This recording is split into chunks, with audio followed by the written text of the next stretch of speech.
Today I'm going to talk about the culture and comparison between Canada and Taiwan.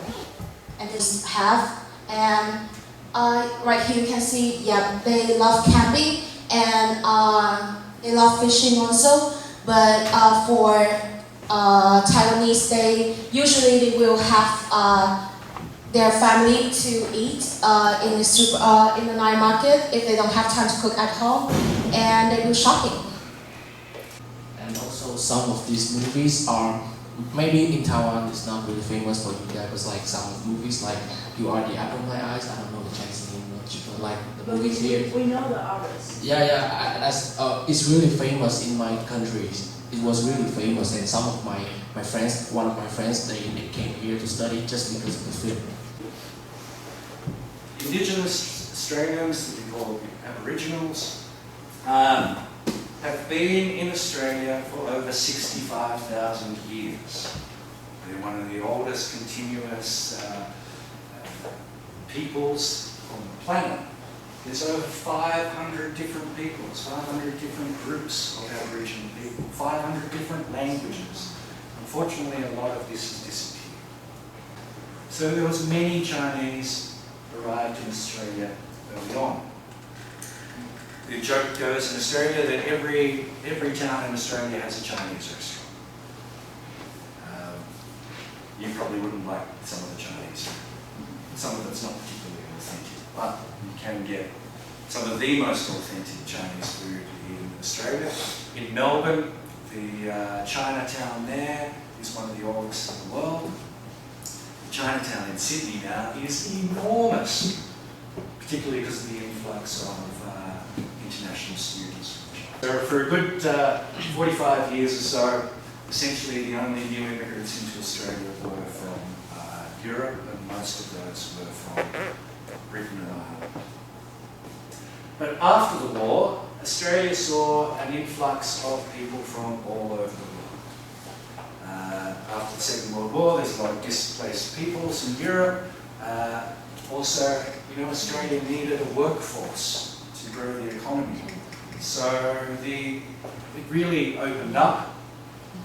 Most of the people were from Europe, so from the Netherlands, Germany, Italy, Greece, Malta, Lithuania, Estonia, Latvia, Turkey, what was Czechoslovakia, and also Lebanon. So we started to see some from the Middle East. There were also some Israelis, some Jewish people, but they all came out on boats to work in Australia, resettling works.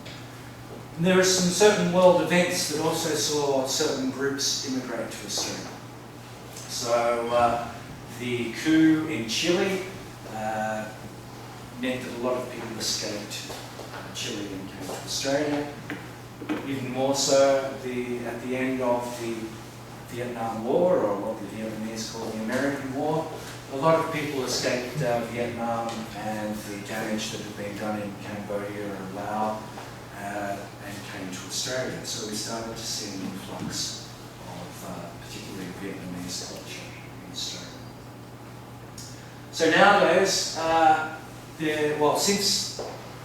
since the late 70s, early 80s, there's actually been a policy of multiculturalism. So, we've seen a lot of New Zealanders go to Australia, but Chinese, Indian, South Africa, Filipino, Malaysian, Sri Lankan, Syrian, Iraqi, Jordanian. Then more recently we've started to see some people from Somalia, Rwanda, etc. come to Australia. So we can see here there's quite a few different nationalities that are all getting Australian citizenship. So in terms of the mixing bowl and the salad sort of thing, in Australia, what happens is that, yeah, sure, people come, they settle in distinct areas, but then over time they do actually integrate more into society. So we sort of recognise various waves of immigrants into Australia, and they have children, they marry other Australians, and it integrates a whole lot of different cultures together. You know, we have so many different cultures that brought their food with them. We now have a very diverse selection. And you know, our late night fast food, particularly in Melbourne, would be something like a kebab or shawarma or souvlaki or gyro, depending on if it's Lebanese or Greek or what have you. And so we would be eating that sort of.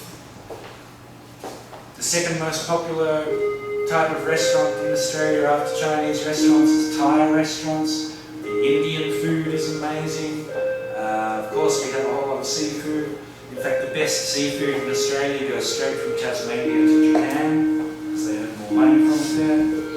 Everybody just write 3 adjectives, 3个形容词 yeah, that come to your mind. 中文也可以，如果你们就是想不起来英文的，那就用中文。You can also use Chinese. Just write 3 adjectives that come to your mind if you think of Germany and the Germans. 不用客气 you don't have to be nice or you can write whatever negative ideas come to your mind. Opinions. Trains always late. Very good. That's really true. I have to say that is hard language to learn. Maybe. Okay, food is not so special. Okay, innovative, efficient. Okay, always follow the rules. Hardworking, love drinking. Okay, straightforward, intimidating. Jesus. And wild. Okay, beer. Care about themselves. Love drinking. Direct. Okay.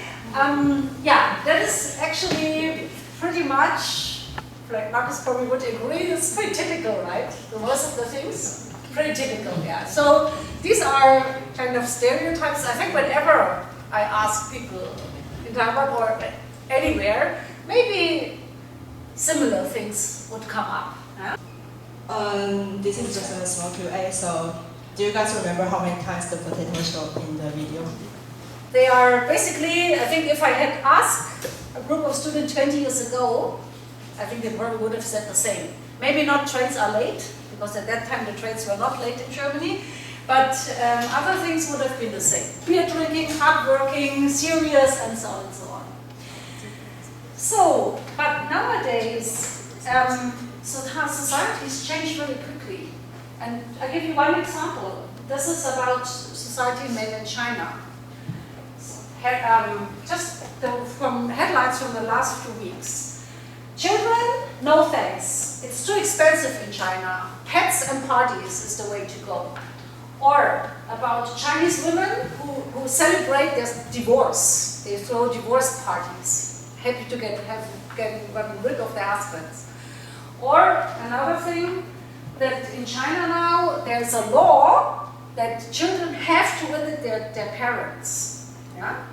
这个之前大家就觉得大家很像啊。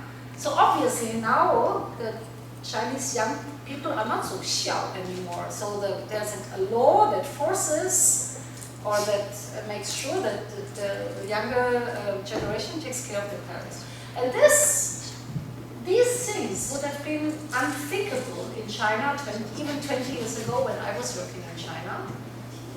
That the way how you perceive a country and how you feel in a country really depends a lot on many factors, and it's actually very complicated or complex experience influenced by, yeah, as I said, by many factors. But just an example, when I like to go hiking, so I often go out, I go to the mountains. And I have a app, yeah? And then I never plan particularly well, I just look at the app and okay, here I could go. And I always go the sideways. I don't like to go on the main track, yeah? That's boring, yeah? I just try out and go somewhere to the sideways, and then I always, when I meet other hikers, 不安全，很危险 and then I asked, so why is it 不安全？很不安全啊，这小路啊 and so on. I still usually ignore it and I still go and Okay, actually sometimes it is dangerous. But And so here is the differences between each country. For like the legal age we can drink the alcohol is like over 18 years old. But German people, they can like drink the wine just over 16.